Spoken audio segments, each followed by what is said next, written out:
Good afternoon, everyone. Good afternoon. First thing I'd like to say is to congratulate Kelsey Appiah on her story. Amen. I don't know her. The only thing I know about her is that she's not 12. And 12 was the first time I ever read something in public. And I can remember sweating and perspiring and shaking with nerves all day. And the clarity and confidence with which she read the story was very inspiring. Second, I'd like to acknowledge the privilege of coming here. This is the first time I've ever come to this new church that you have, and to congratulate you. It's a frustrating pleasure. I say that because I've had an ongoing debate with my wife about the benefits of the use of sat-nav. I was a believer in the use of the road map, and I believe that sometimes if there's a cul-de-sac or a roadworks, the sat-nav won't enlighten you about this. But this morning I decided I will use the sat-nav and see if I could use it. And she said I was going in the wrong direction, but I ignored it. I used a sat-nav, and I found it seemed to be going somewhere that I wasn't sure of. But she said, "You're going the wrong way."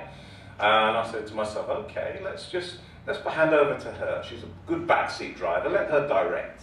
And I was hoping and expecting that she had arrived somewhere to the old Bilston. That's where I thought she was going to go, so I could triumphantly say, "Let me take over now."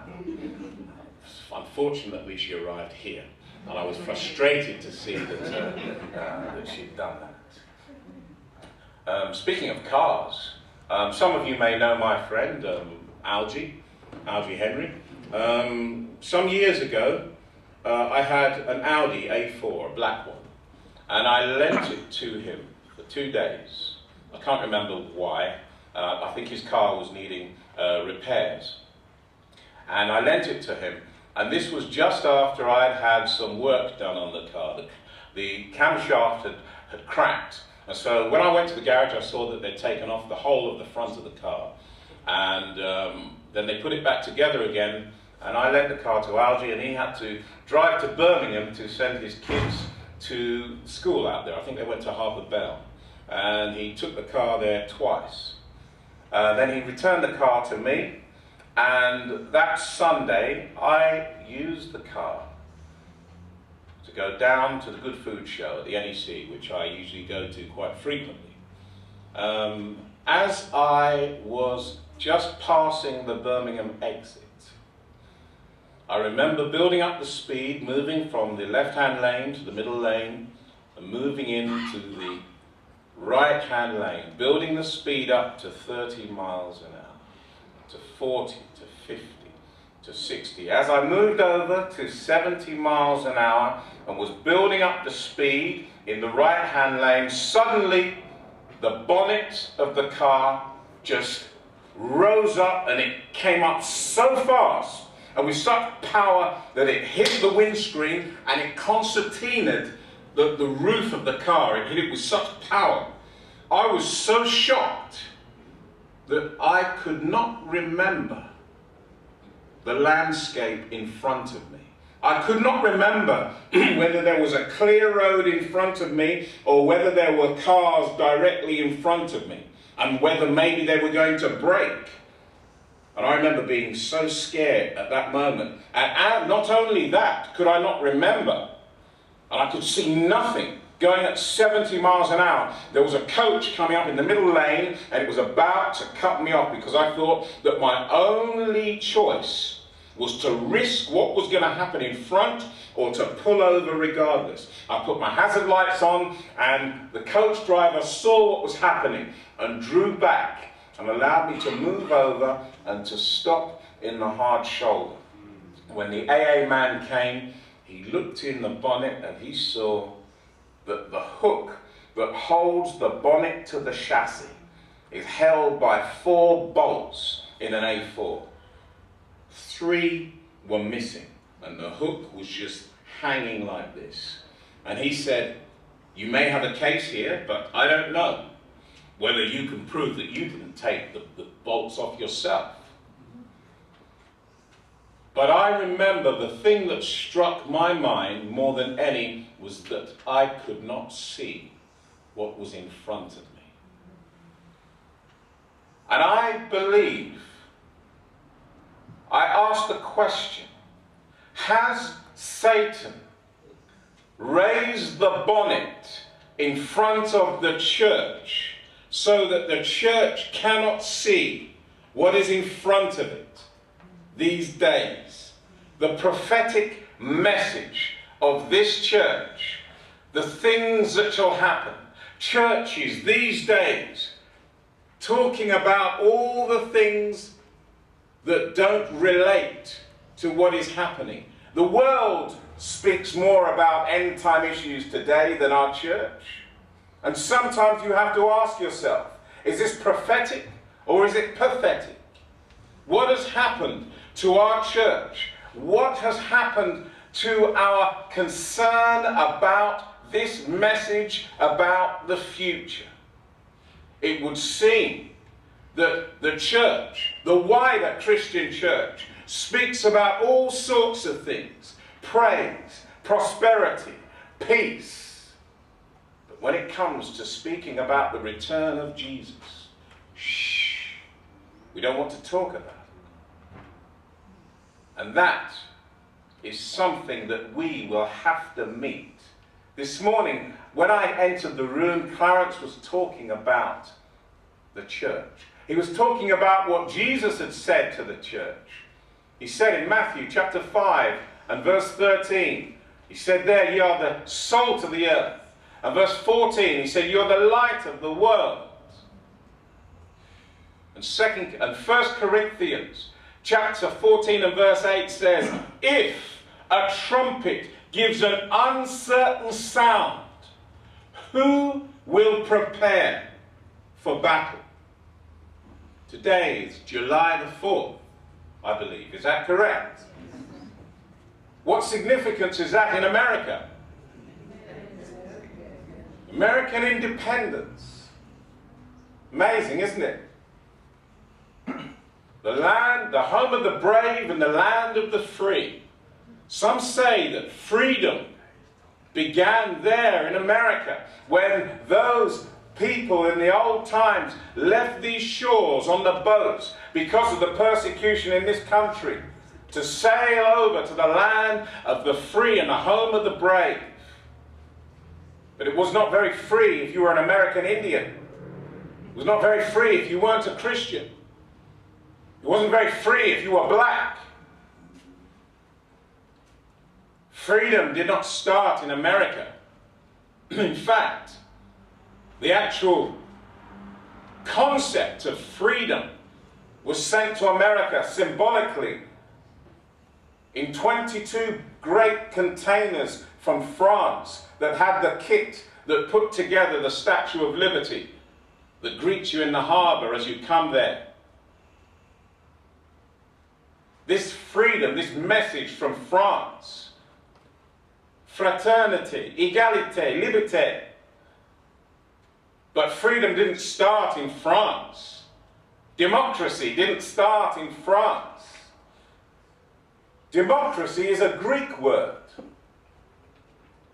It's made up of two words, demos, which means people, and kratos, which means power.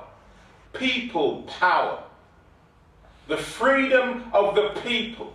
The freedom to choose. But democracy did not start in Greece. When we go back in the Bible, we find that the people themselves, the people of God, were given freedom by God, and with that same liberty that God gave them, they used it to reject Him. They said, "Give to us 70 judges to rule over us, for we will not be ruled over by this God that we met in the Garden of Eden." But freedom did not start in the Garden of Eden.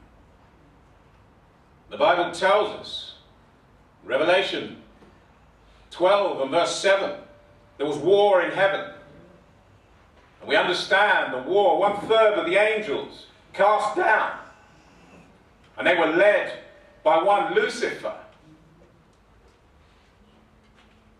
He was given the freedom of choice to choose. But freedom did not start with the rebellion of Lucifer with the angels. For the moment that seed rose in the heart of Lucifer that said, I am worshipful, the moment it was risen in the heart of Lucifer, before he even understood himself, Ezekiel 28 and verse 17 tells us there, thy heart was lifted up because of thy beauty, and because of thy brightness thou hast corrupted thy wisdom.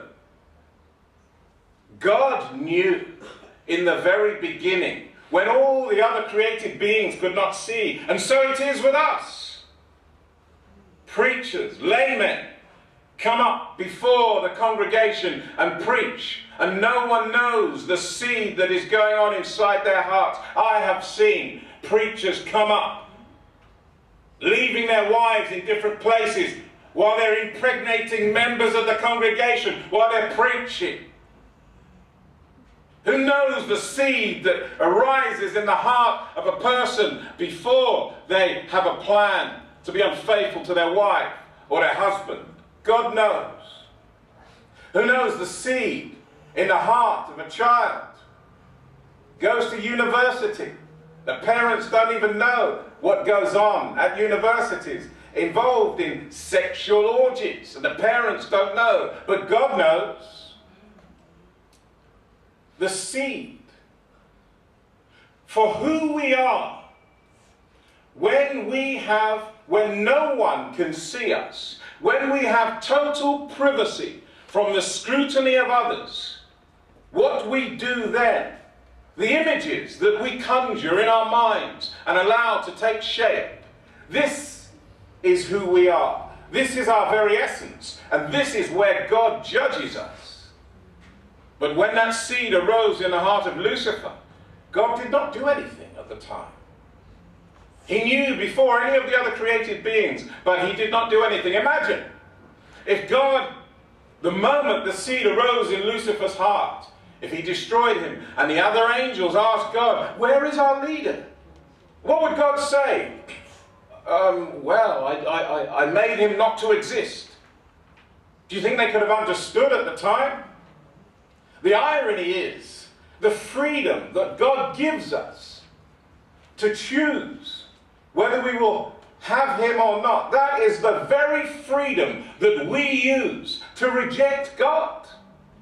But that is the only way that we can be fully human and fully free created beings, with that choice. And it is that choice that brings the world to the conflagration that we as a church have always believed would happen, but as we get nearer to that time, we seem reluctant to talk about it, reluctant to speak about it. Some of our books, there is a version of the Great Controversy, which some believe is a great book, where these words have been removed, these chapters have been removed. There is a culture that wants to talk only about the love and the peace and the joy, when this church has been made a weapon in the hand of God to ensure the world understands what is going on.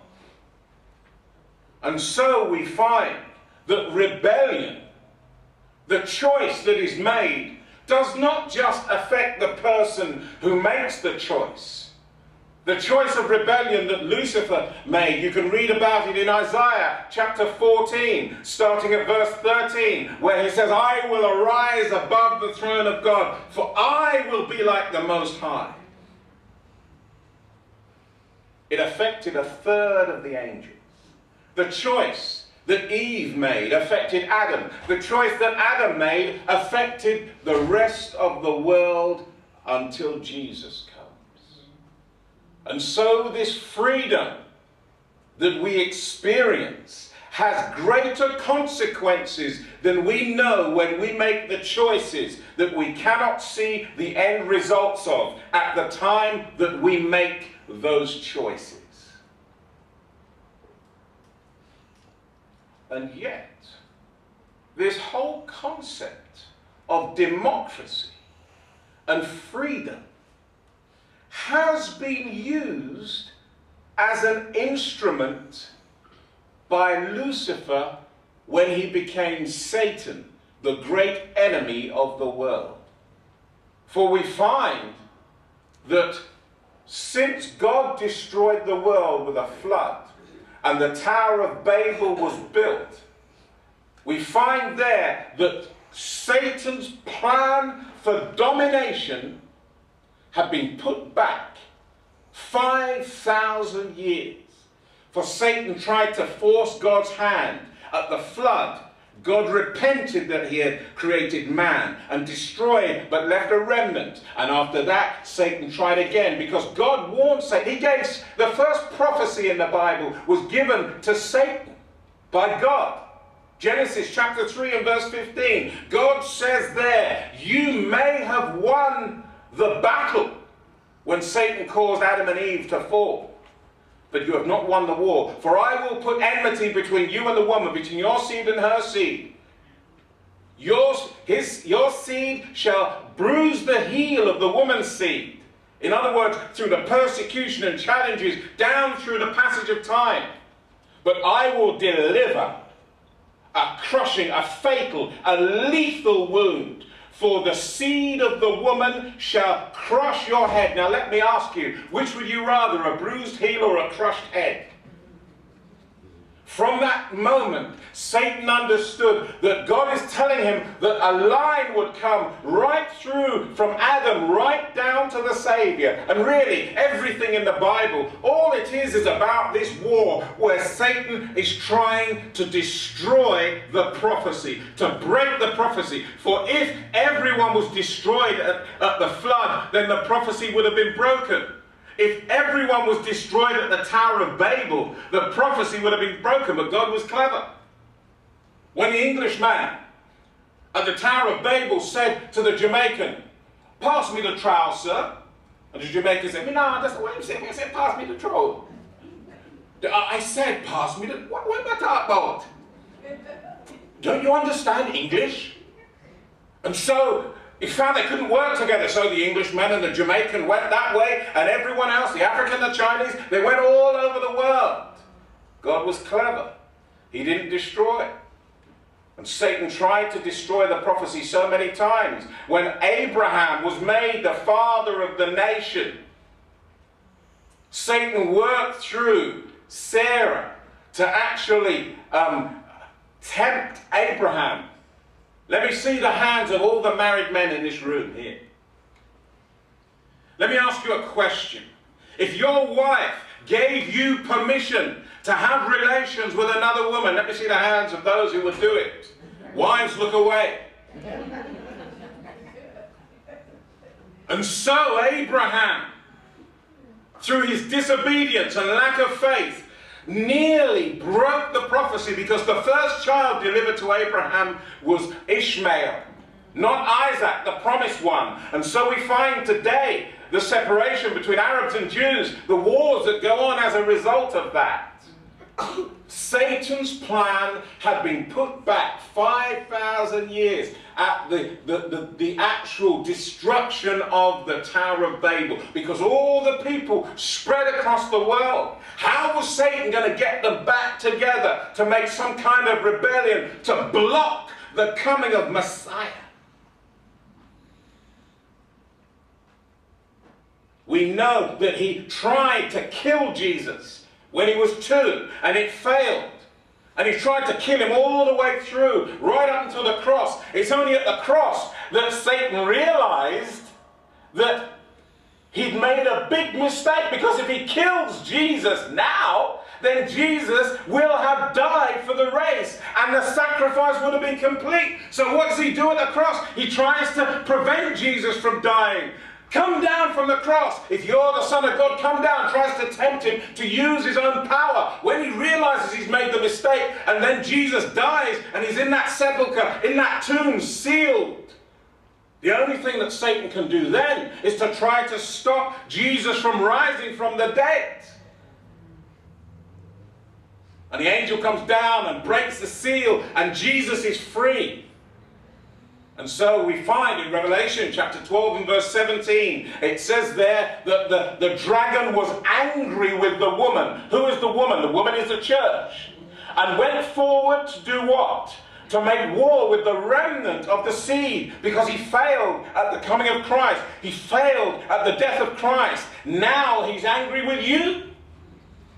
And to cause you to fail to do that for which God has created this church. And he has discovered that the use of democracy, the power of the people to choose, is very powerful indeed. Because it's in a democratic world where all the inventions, the major inventions of the world have been done. All the modern things today, the aeroplane, the television, the computer, the internet. It's in the age and in the countries that have democracy. Freedom of choice. This seems great. The land of the free and the home of the brave. But Revelation chapter 13, verses 15, 16 and 17 tell us that the way the world may have been as a democracy is not how it's going to end. Because it says there, and he causeth all, both small and great, rich and poor, free and bond, to do what? To receive a mark, so that no man may be able to buy or sell save he that have the mark of the beast or the number of his name. So we know that the end time scenario will be a global dictatorship. So how do you move from democracy to dictatorship? Because the world is moving from what we can see towards democracy. There's been the Arab Spring. Everyone wants a computer. Everyone wants Pepsi Cola. Everyone wants McDonald's jeans. Everybody wants American culture. So how are you going to change that? The clue is found on September the 11th, 2001. The beginnings of the corruption of democracy. Because prior to that moment, us in the West, we were proud of our freedoms, do and have what we like. And we were rebelling and protesting against the snooping of all the secret agencies, the NSA, the CIA, the FBI, the MI5, the MI6, the GCHQ. We want freedom. We want privacy. Don't listen to our messages. Don't look at the internet. Don't look at what we're putting on Facebook, on Instagram, on Snapchat. But the moment 9/11 happened, the people said, take our privacy, give us protection and security.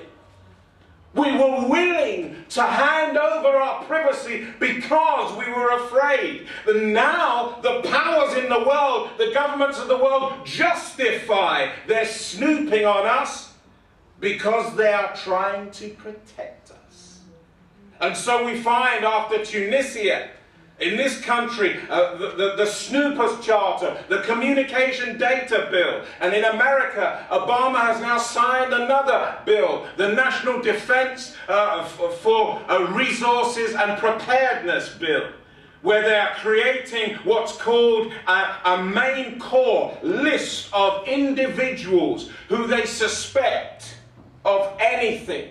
In Utah, the National Database Center has been created, this biggest base to take everybody's details and everybody's communications and metadata and all our communications right throughout the world. And we give this over willingly. The young people on Facebook telling everything about themselves. Sometimes Christian men secretly at night, I'll be up in a minute, love, going online, looking at pornography. Don't you realize, don't we understand that when young people put pictures of themselves online, sending nude and semi-nude pictures to their boyfriends. That all this is recorded. There is no delete button. We are incriminating ourselves.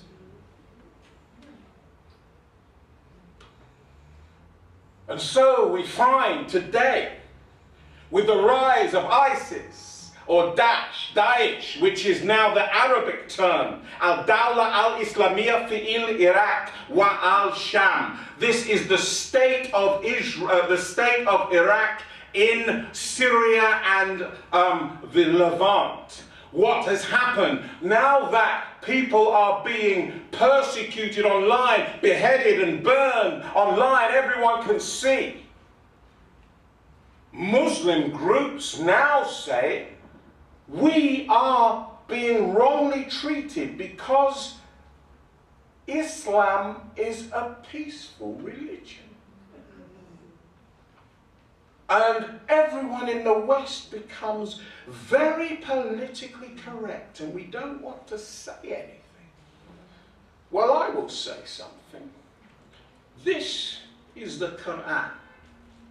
In here, in the Quran, chapter 2 and verse 191 says there, because they believe that those who do not believe Islam are infidels, it says there, find the infidel, and wherever you find him, kill him. In chapter 8 and verse 12, it says there, behead the infidel, cut off his fingertips, his fingerprints. It says for this peaceful religion in the chapter 47 and verse 35, it says there, when you are in a position of power, do not sue for peace. That is why some of you understand when you went to work in Saudi Arabia as nurses and everything, you could not go on the street corner with a Bible and praise God and witness. You'd end up in prison, because in Saudi Arabia, Sunni Islam is all powerful. And so we find, when you look in here, it says the infidel isn't worth anything. In chapter 3 and verses 1 to 32 to 33, it says there that Allah loves the believer and hates the infidel. And John 3 and verse 16 says, for God so loved the world. We think maybe that we can hide behind events, just go along talking about peace and prosperity and praise.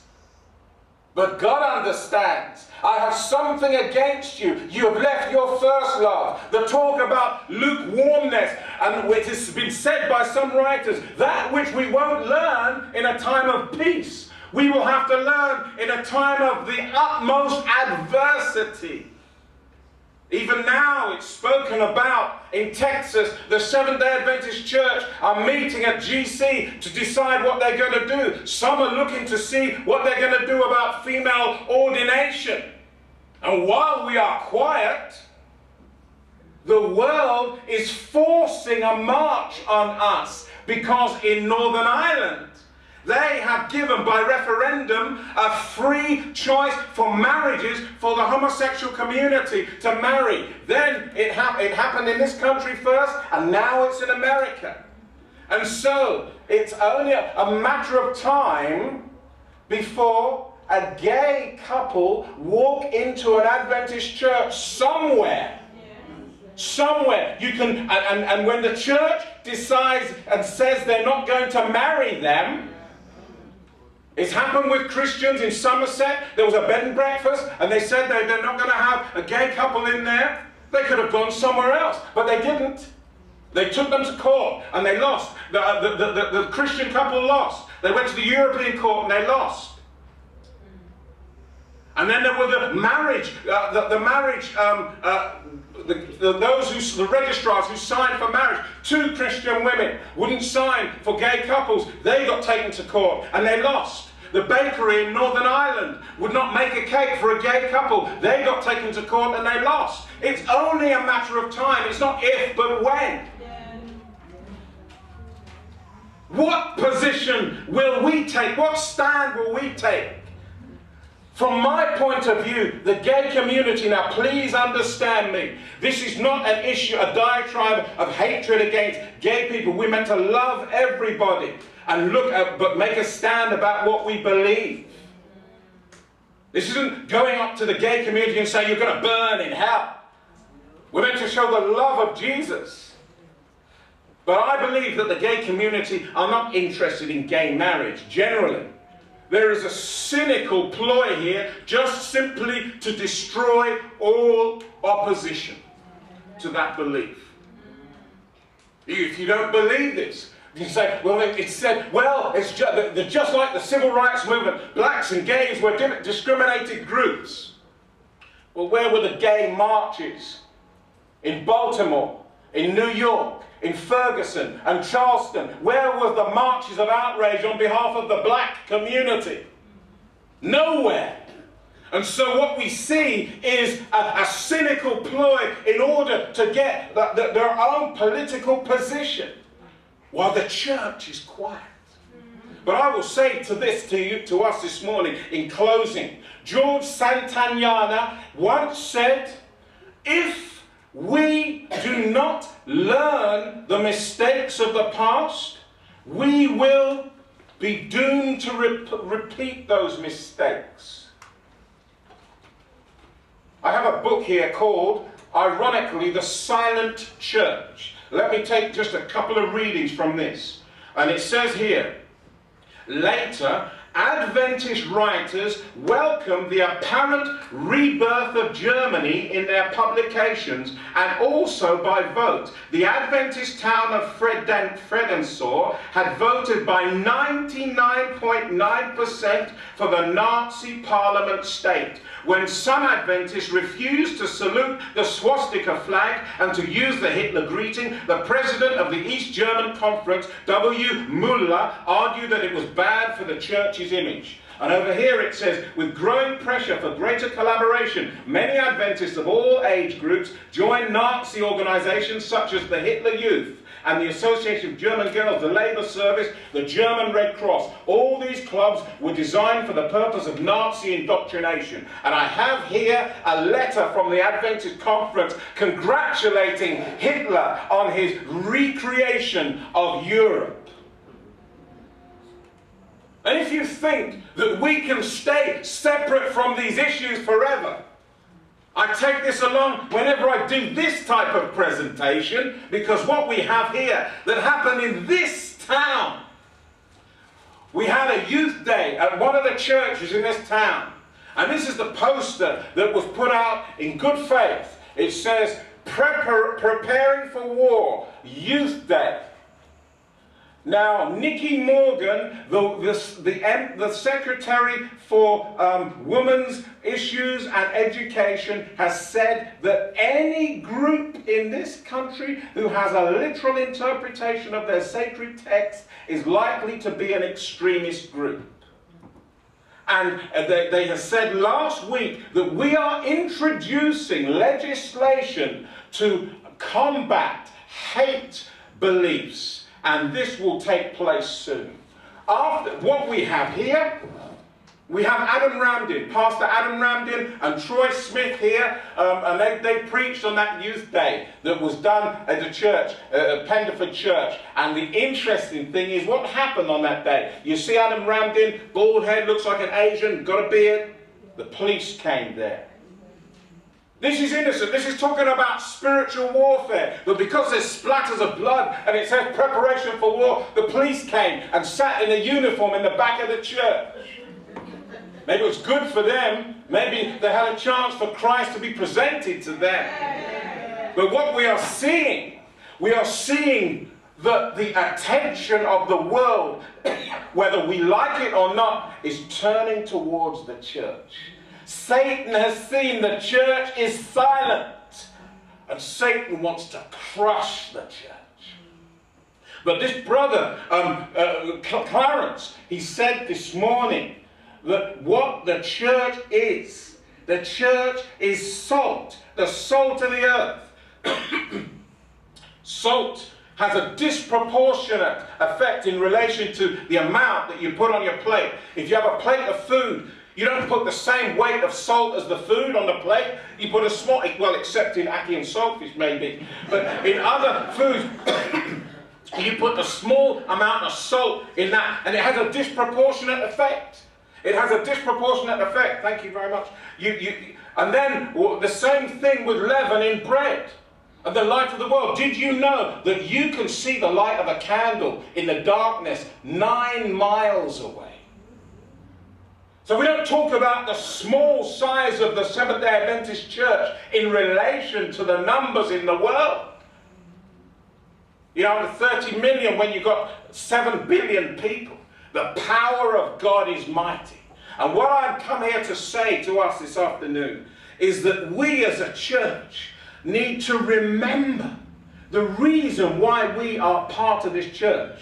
You are not here by circumstance, by coincidence. You're not here by chance. Whether you're born into the church, whether you came by invitation, or whether you grew up into the church, every one of you has a purpose. God brought you into the world in order to be a part of this message, to let the world know where we are in point of time and point the way to Jesus. And so the challenge again this morning is for us to rediscover our reason for being in this church. In Jesus' name. Amen.